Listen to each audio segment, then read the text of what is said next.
Shalom, seberapa banyak saudara merasakan Tuhan begitu luar biasa baik. Kita tepuk tangan yang paling meriah bagi Yesus Kristus Tuhan kita. Iya, kesempatan kali ini saya mau membahas satu tema yang sedikit tidak biasa, yaitu adalah tentang hot money. Saya izin buka masker terlebih dahulu.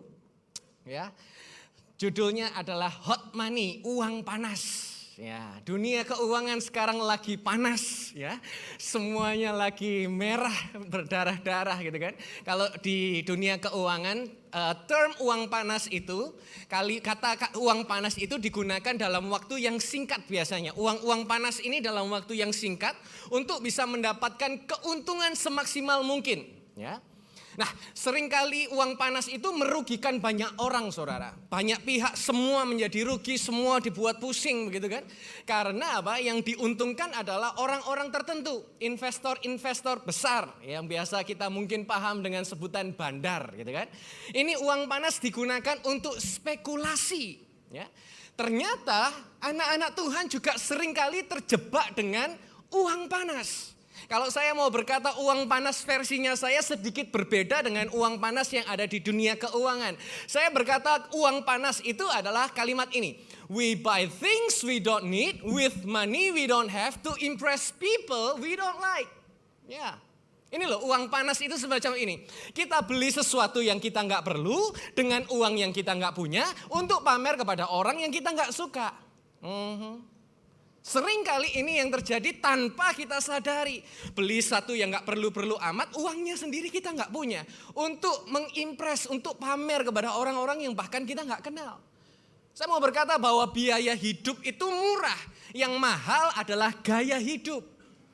Saya berdoa hari-hari ini tidak satupun dari kita terjerumus kepada uang panas. Kenapa? Apapun yang panas itu selalu melukai, saudara.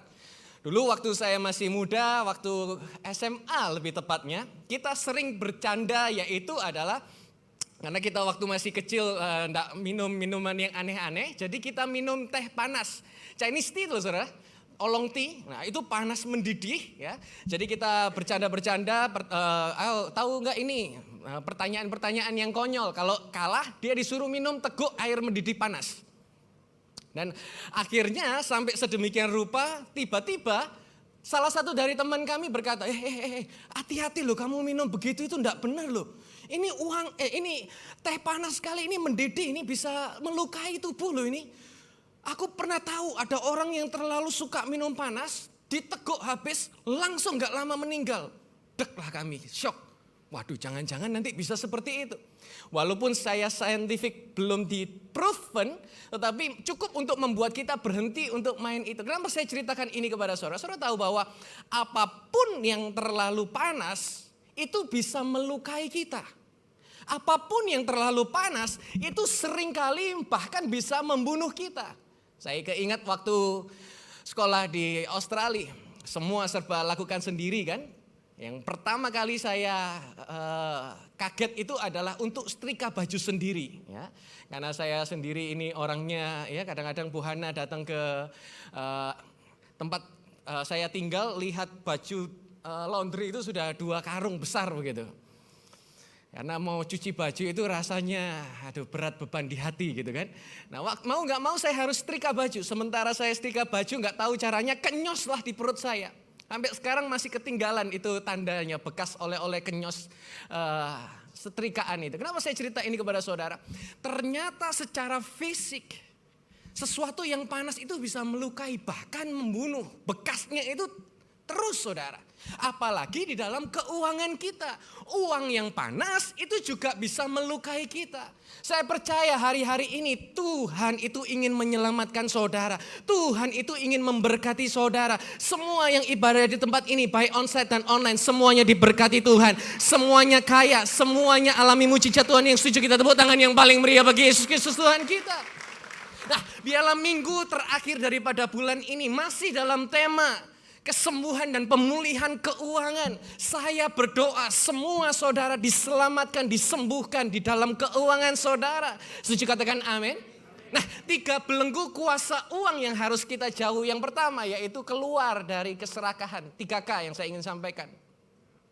Keluar dari keserakahan. Lukas 12:34 berkata begini, sebab di mana hartamu, di situ juga hatimu. Di mana hati saudara hari-hari ini? Di mana harta saudara hari-hari ini? Apa yang saudara nilai sebagai harta saudara? Berapa waktu lalu istri saya curhat gitu kan. Sementara dia curhat, dia mukanya murung, saya tanya, kenapa kamu kok sedih? Iya, karena ideku ternyata tidak didengarkan. Kemudian saya nyeletuk satu kalimat, kamu sedih karena kamu peduli. Oh iya ya, aku terlalu peduli ini sehingga ketika ideku tidak didengarkan dia menjadi sedih. Hari-hari ini apa yang saudara pedulikan itu adalah sesuatu yang berharga dalam kehidupan kita. What do you value? Apa yang saudara nilai berharga? Apakah barang-barang mewah yang kita miliki, ataukah rumah yang kita tinggali, atau kepunyaan, possession yang kita miliki, itu yang kita kira berharga. Saya mau mendorong saudara, apapun yang saudara katakan berharga, biarlah hari ini kita belajar satu kata, yaitu adalah cukup. Katakan cukup, 1, 2, 3, cukup. Nah, ini adalah teladan dari Rasul Paulus. Sama-sama kita buka Bible kita di Filipi 4:11, berkata begini, aku mengatakan ini bukan karena aku kekurangan, sebab aku belajar untuk menjadi cukup dalam apa? Segala hal. 12. Aku telah mengalami berbagai keadaan, baik berkekurangan maupun kelimpahan. Dimanapun dan dalam segala hal aku telah belajar, baik menjadi kenyang maupun menjadi lapar, baik kelimpahan atau berkekurangan. Saudara lihat.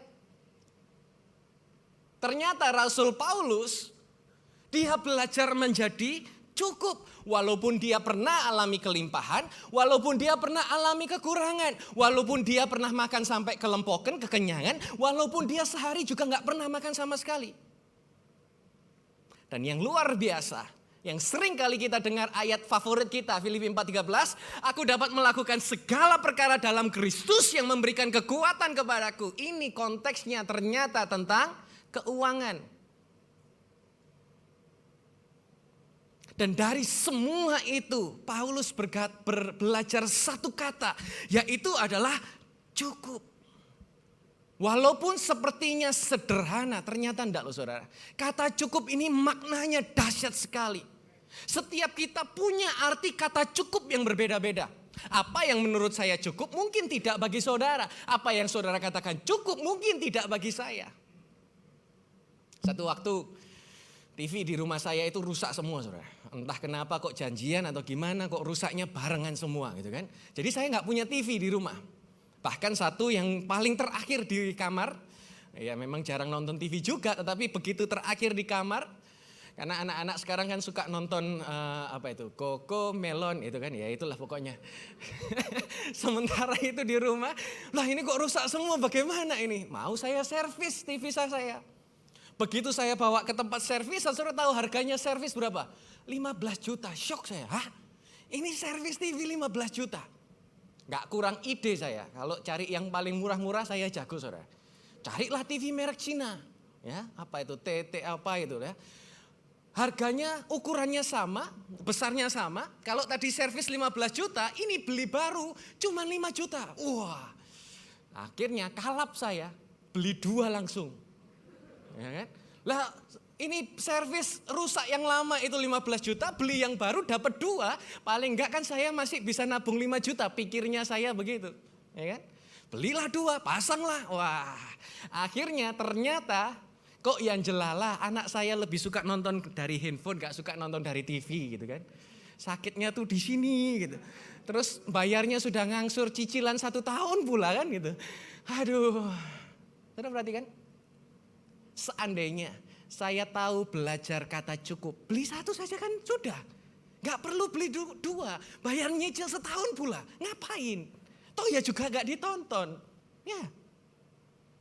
Belajar untuk berkata cukup. Mungkin hari-hari ini saudara sedang mengalami apa yang Paulus alami. Saudara mungkin berkekurangan. Atau mungkin hari-hari ini saudara sedang berkelimpahan.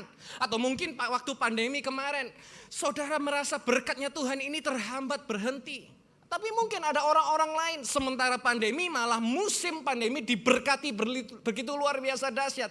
Tetapi tiba-tiba krisis sedang terjadi lagi. Saudara tahu? Proyeksi di luar 60 negara diprediksi krisis. 40 negara dipastikan krisis. Dan apa yang akan terjadi di hari ke depan itu bahkan lebih buruk dari apa yang pernah terjadi di pandemi. Itu prediksi kata para pakar. Ya. Dan hari ini kita bersyukur ada di negara yang diberkati Tuhan. Kenapa? Belum pernah ada sejarah berkata Indonesia inflasinya lebih rendah dari Singapura. Indonesia inflasinya lebih rendah daripada Amerika. Cuman momen kali ini. Kenapa? Tuhan ingin menyatakan berkat-berkat yang luar biasa. Berkat bangsa-bangsa dilimpahkan bagi saudara yang setuju percaya. Kita tepuk tangan yang paling meriah bagi Yesus Kristus Tuhan kita. Ya, mungkin kita sedang berkekurangan ataupun kita sedang berkelebihan. Tetapi biarlah hari-hari ini kita belajar berkata cukup. Kenapa? Kita dapat melakukan segala perkara dalam Kristus yang memberikan kekuatan kepadaku. Christ is enough. Kristus itu cukup, saudara. Jesus plus nothing. Jangan tambah Yesus dengan tambah-tambahan yang lain. Tanpa Kristus kita selalu merasa kurang. Tanpa Kristus kita akan selalu membandingkan kita dengan orang yang lain. Tapi perhatikan, waktu ada Yesus dalam hidupmu, dalam masa kekurangan sekalipun, Dia adalah kelimpahan bagi kita. Dalam masa sukar pun, Dia adalah mujizat bagi kita. Dia adalah penolong. Dia adalah Yesus yang mampu memberkati saudara. Sekali Dia memberkati saudara, kelimpahan terjadi dalam hidup saudara yang percaya. Kita tepuk tangan yang paling meriah bagi Yesus Kristus Tuhan kita. Sebab di mana hartamu, di situ juga hatimu. Apa harta saudara? Atau lebih tepatnya, siapa harta saudara? Karena Yesus yang berkuasa mampu untuk melakukan segala sesuatu jauh melebihi apa yang kita minta atau pahami sesuai dengan kuasa yang bekerja dalam kita. Cukup saudara. Seandainya saudara berkekurangan, ada Yesus yang mencukupkan. Seandainya saudara berkelimpahan, oh terima kasih Tuhan Yesus yang mencukupkan. Paling enggak ya cukup untuk pergi jalan-jalan, ya kan? Cukup untuk beli hal-hal yang buat belanja gitu ya. Cukup saudara, yakin dan percaya. Prediksi apapun, seburuk apapun di luar, saya mendeklarasikan semua saudara kaya dan bertambah kaya dan tidak bersama-sama dengan kesukaran berserta bersamamu. Tetapi engkau semua diberkati Tuhan berlimpah-limpah. Percaya katakan amin. Katakan aku diberkati 1, 2, 3. Katakan sekali lagi aku diberkati 1, 2, 3. Aku diberkati. 3 belenggu kuasa uang. Yang pertama keluar dari keserakahan. Kedua keluar dari hutang. Ketika saudara merasa cukup, maka berikutnya kita akan ingin menjadi pribadi yang merdeka. Orang yang tahu berkata cukup, dia tidak akan mau untuk berada di dalam belenggu. Memang Bible tidak mengajarkan untuk berhutang. Tetapi biasanya hutang itu lebih banyak memberi dampak buruk daripada yang baik. Ulangan 28:12 berkata begini. Yahweh akan membukakan bagimu perbendaharaannya yang berlimpah, yakni langit untuk memberi hujan bagi tanahmu pada musimnya, dan memberkati semua pekerjaanmu, dan engkau akan memberi pinjaman kepada banyak bangsa, tetapi engkau sendiri tidak akan meminjam. Kita punya Bapa di surga, Dia adalah Tuhan yang suka memberi, bukan Tuhan yang suka memberi pinjaman. Dia suka memberi kepada kita, maka yang terjadi kita yang sudah terima, kita yang memberikan pinjaman kepada banyak bangsa. Ketika kita tidak memiliki pinjaman saudara, paling tidak hidup kita itu lebih tenang. Ada gambar orang pusing kayak begini.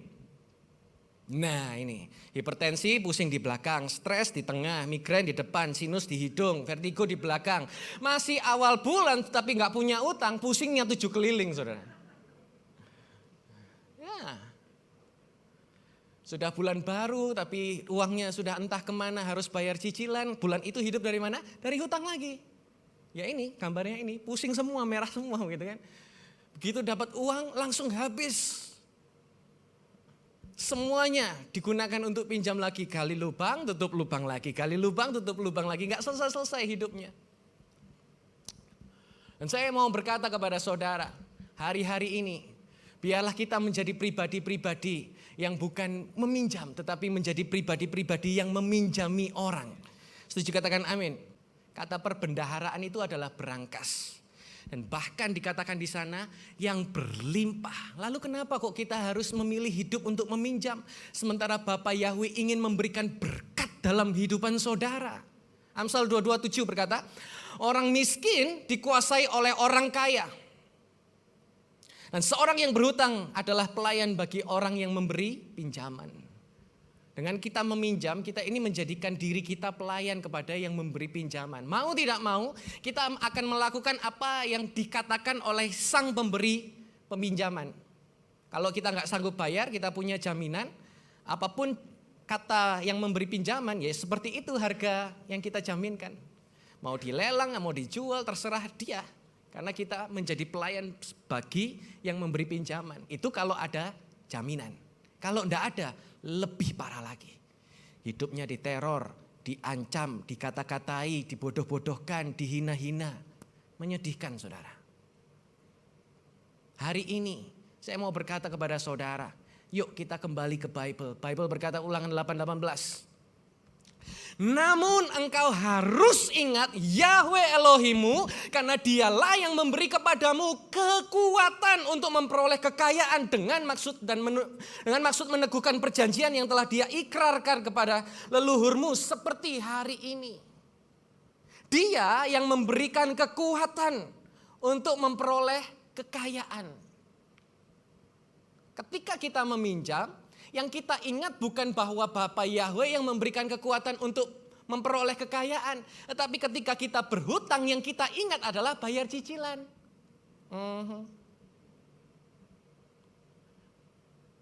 Berapa waktu lalu saya berkata di YouTube, di channel saya, uang itu adalah ide. Kalau saudara nggak punya uang, waktu saudara ditipu, jangan sampai bunuh diri saudara. Carilah ide. Maka ide itu akan mendatangkan uang. Saudara yang akan dikejar berkat. Kalau uang habis, cari ide lagi. Maka saudara akan mendapat uang lagi. Yang perlu dicari adalah ide. Dan hari-hari ini Tuhan mau menyatakan berkat-berkat yang limpah terjadi dalam kehidupan saudara. Yang kita perlu ingat yaitu adalah Yahweh yang memberikan kekuatan untuk memperoleh kekayaan. Bukan tanggalan cicilan yang saudara harus bayar. Zaman dulu ada pujian yang berkata, ingat kasih-Nya, ingat kebaikannya, dan anugerah-Nya, selamatkanku. Saudara lihat, ini loh yang Tuhan mau ingat. Kita ingat kasih-Nya Tuhan, kita ingat kebaikannya Tuhan, anugerah Tuhan yang menyelamatkan kita, bukan tanggal bayaran cicilan.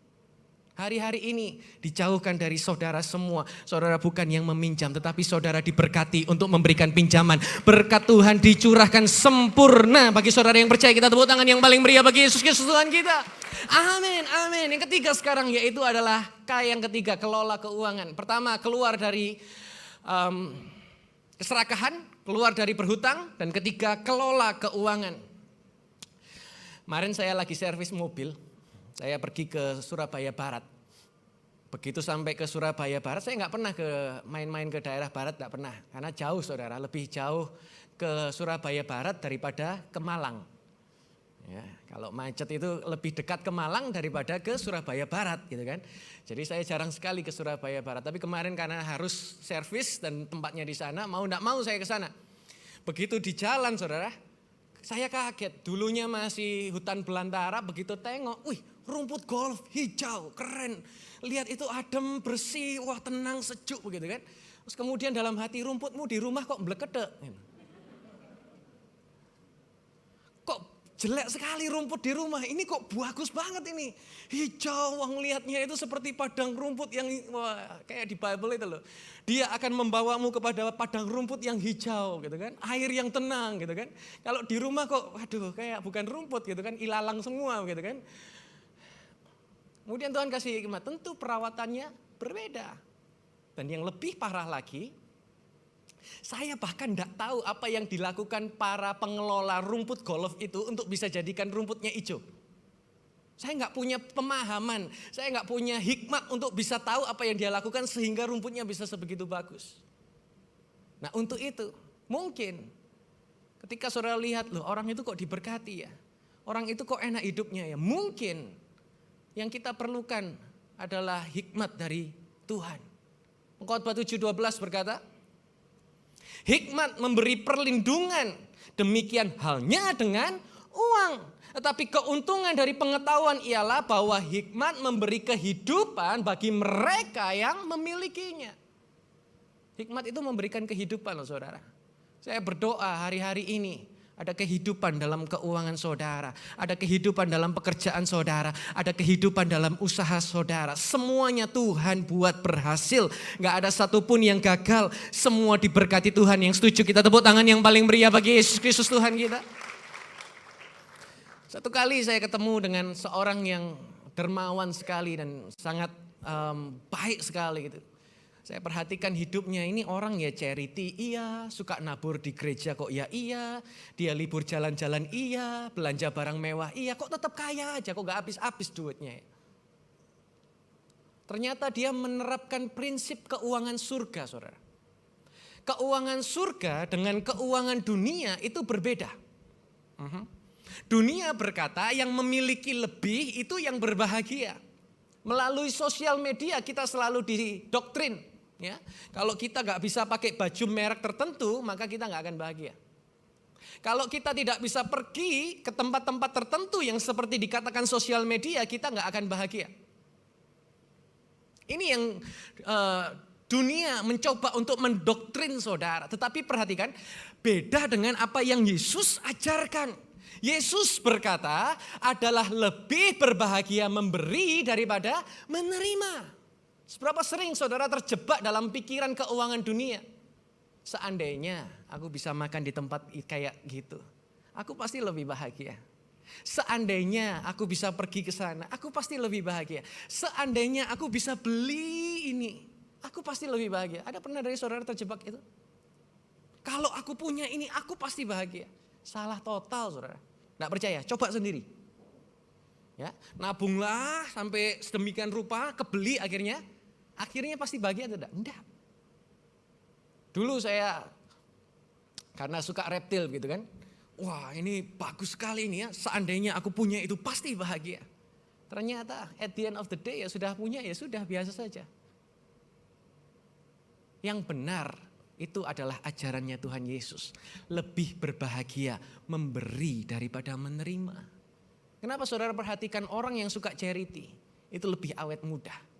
Kenapa orang yang suka memberi itu hidupnya lebih berbahagia? Kenapa? Ini ajarannya Yesus.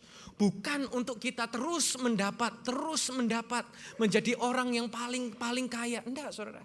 Tapi sementara kita memberi, ternyata Tuhan mampu memberi jauh lebih banyak dari apa yang kita pinta dinyatakan terjadi dalam kehidupan saudara. Yang setuju kita tepuk tangan yang paling meriah bagi Yesus Tuhan kita. 3 belenggu keuangan. Ya, saya hari ini enggak membahas topik-topik yang sukar. Saya percaya bahwa bukan hanya pengetahuan yang kita perlukan, tetapi satu yang kita bisa kerjakan hari-hari ini yang kita butuhkan. Yang pertama, keluar dari keserakahan. Belajarlah berkata cukup. Ada waktunya kita berkekurangan. Ada waktunya kita berkelimpahan. Apapun keadaan kita cukup. Kenapa? Karena aku dapat melakukan segala perkara karena Kristus yang ada di dalam kehidupan kita. 2, keluar dari hutang. Yang kita harus ingat itu adalah Yahweh memberikan kekuatan untuk kita memperoleh kekayaan. Ingat kebaikan Tuhan, ingat berkatnya Tuhan, bukan tanggal cicilan saudara. Yang terakhir, kelola keuangan. Hikmat itu memberi kehidupan. Bukan untuk kita menjadi yang terkaya. Tetapi Yesus mengajarkan adapun lebih berbahagia memberi daripada menerima. Waktunya saat ini kita belajar memberi, bukan belajar mencurangi. Waktunya saudara menjadi pribadi-pribadi yang diberkati untuk menjadi berkat bagi orang lain. Kalau Pastor Hana selalu berkata, sehat, kuat, panjang umur, diberkati untuk menjadi berkat. Ini paling benar saudara. Ya. Sementara kita sudah menerima berkat, bukan berhenti sampai kita, tetapi melalui kehidupan kita menjadi berkat bagi banyak orang. Berapa waktu lalu saya dengar satu video TikTok. Di sana dikatakan seandainya kemarin minyak goreng mahal, ya, orang yang punya lebih memberi subsidi kepada orang-orang yang tidak punya. Maka jumlahnya itu sebenarnya tidak banyak. Dan ekonomi akan jauh lebih baik. Ya. Saya mau quote apa yang istri saya katakan. Saudara tahu orang Yahudi? Orang Yahudi itu enggak sampai 1% jumlahnya di seluruh dunia. Perhatikan. Tapi orang yang paling kaya di seluruh dunia, yang paling banyak orang apa? Yahudi. Kenapa? Kebersamaannya mereka begitu luar biasa. Dan semua kita adalah body of Christ. Kita semua adalah anggota tubuh Kristus. Saya percaya berkat daripada Tuhan dilimpahkan kepada kita. Bukan hanya berhenti sampai kita, tetapi sampai anak cucu kita pasti diberkati. Semakin kaya, tambah diberkati. Semua Tuhan buat berhasil. Percaya kita tepuk tangan yang paling meriah bagi Yesus Kristus Tuhan kita.